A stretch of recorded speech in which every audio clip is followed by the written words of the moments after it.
മലപ്പുറം നിലമ്പൂരിൽ നിന്ന് ഒരു വാർത്ത എത്തുകയാണ്. മലപ്പുറം നിലമ്പൂരിൽ 9ാം ക്ലാസ് വിദ്യാർത്ഥിനി ആത്മഹത്യയ്ക്ക് ശ്രമിച്ചു. അമ്മ കണ്ടതിനെ തുടർന്ന് കുട്ടിയെ നിലമ്പൂർ ഗവൺമെന്റ് താലൂക്ക് ആശുപത്രിയിൽ പ്രവേശിപ്പിച്ചു. കുട്ടി അപകടനില തരണം ചെയ്തതായി പോലീസ് അറിയിച്ചു. വിവരങ്ങളുമായി അനൽക സെയ്ദ് ചേരുന്നു. അനൽക, എന്താണ് സംഭവിച്ചിരിക്കുന്നത്? വിവരങ്ങൾ എന്തൊക്കെ?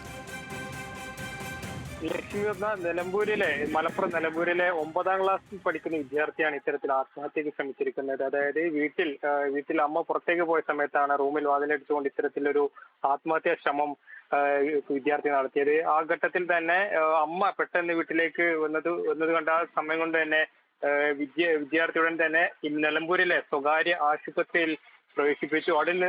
അവിടെ നിന്നും ഈ പ്രാഥമിക നിലമ്പൂരിലെ ഗവൺമെന്റ് താലൂക്ക് ആശുപത്രിയിലാണ് പ്രവേശിപ്പിച്ചത്.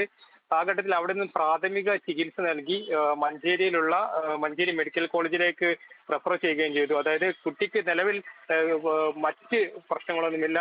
അതായത് ഇതിൽ എന്താ കാരണമെന്ന്, എന്തുകൊണ്ടാണ് കുട്ടി ഇത്തരത്തിൽ ഒരു ആത്മഹത്യക്ക് ശ്രമിച്ചതിന്റെ കാര്യങ്ങളിലൊക്കെ തന്നെ ഒരു വ്യക്തത വരേണ്ടതുണ്ട്. പോലീസിന്റെ അടുത്താണ് ഇത്തരത്തിൽ വ്യക്തത വരുത്തേണ്ടത്. നമുക്ക് വിവരങ്ങൾ കൂടുതൽ ഈ വിഷയത്തിൽ ലഭ്യമായിട്ടില്ല.